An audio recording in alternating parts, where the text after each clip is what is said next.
Agbor Nkongho is from the southwest province in Cameroon's Anglophone region. He's also a human rights lawyer and activist who was at the forefront of the protests when they began. Welcome to DW.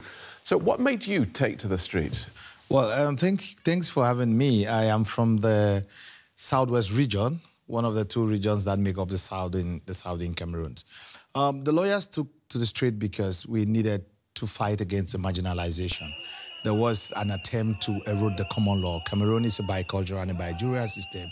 From our colonial history, French and English, the official languages, and the common law and the civil law. But there was an attempt to erode the common law, trying to francophonize the Anglophones and to ensure that civil law takes dominance over the common law. So just for those of us outside, this was, in effect, a move to make the French superior to the English in the country. But you cannot take it in isolation. This has been a 57 years period of marginalization, and the lawyers started it, the teachers joined, but it was a reflection of the bitterness, the frustration, the oppression and the suppressions of the Anglophones by the Francophones. So they just needed a mouthpiece, they just needed a voice that would articulate their problems. And when the teachers started the strike in October 2016, when the lawyers, started the strike, the teachers joined, another aspect of the civil society joined the lawyers and the teachers. And so how does that, which sounds like quite a civilized response, how does that degenerate into war? You just said it right. It was a very civilized response. We just had court boycotts, a few street protests, non-violent, very pacifist. But on the 17th of January 2016, the government arrested Dr. Fontem, who was the Secretary General of the Cameroon Anglophone Civil Society Consortium, and myself, who was the president, and other activists, other human rights activists, took us to jail, charged us with secession, terrorism, and group rebellion, amongst others, and violently suppressed and attacked the demonstrators. So it changed from a very peaceful strike and it became very violent. So where is this now heading? Because Anglophones are now looking for a separate country? Yes, there's an armed struggle which is ongoing on.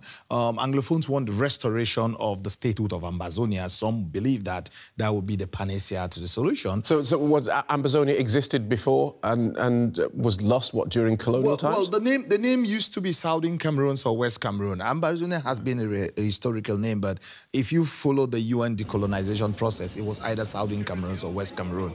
The name Ambazonia was coined by Goji Dinka, who has been like the leader of the Ambazonia struggle before 2016. But what is happening today is that the separatists believe that that they need to restore the state of Southern Cameroon or Ambazonia.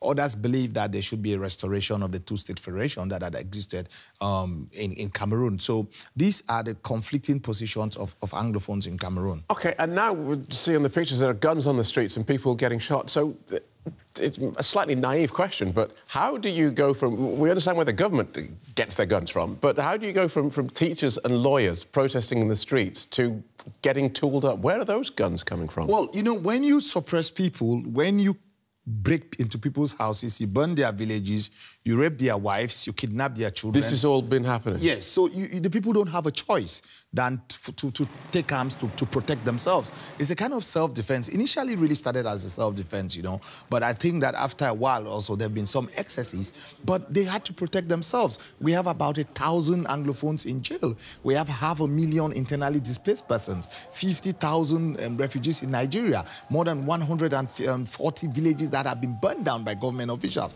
So the people would not just sit and watch, so they had to protect themselves. So that is what started, that's why what started as a civil protest, you know, peaceful, has degenerated into an armed struggle. All right, well, we thank you for giving us your insight into what's going on there. Thank you very much for joining us, Agbor Nkongho. Thanks for having me.